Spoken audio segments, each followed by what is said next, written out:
Honey, just use Mom's card. She's got around $130,000 saved, my son said. Passing my card to his wife without my consent, she headed straight to the mall and packed her cart with gadgets, clothing, and imported perfumes. The cashier rang up the total. $82,000, ran the card, glanced at the screen and said, "Sorry, but this card is." Can you imagine spending 40 years, your entire life, scrimping, saving every single penny, making countless sacrifices, only to hear your own son, the one you raised alone, casually tell his wife to take your life savings, saying, "She lives here for free anyway?" My heart didn't just break that day, it shattered into a million pieces.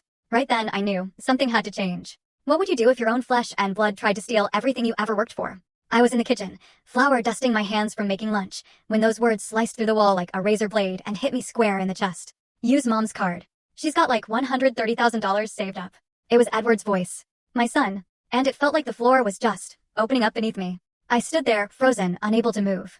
My own son, the child I carried for 9 months, the boy I nursed and raised entirely on my own after his father walked out on us, was handing my bank card over to Grace, his wife, as if it were his. As if that $130,000, money that cost me 40 years of my life, of ruined knees from scrubbing other people's floors, of tired, aching eyes from sewing until dawn, belonged to him. The rolling pin clattered onto the counter, unnoticed. My heart hammered so hard against my ribs I could literally hear it thumping in my ears. "Are you sure, sweetie? She won't get mad." That was Grace, her voice dripping with that sickly sweet pretense she used whenever she wanted something. Oh, I knew that voice all too well after 15 years of watching her subtly manipulate my son. Then Edward spoke again, and every single word was like another twist of a knife in my back. "My mom won't say a thing. She lives here for free, eats our food, uses our utilities. It's the least she can do to help us out a little. Besides, she's old now. What does she need all that money saved for?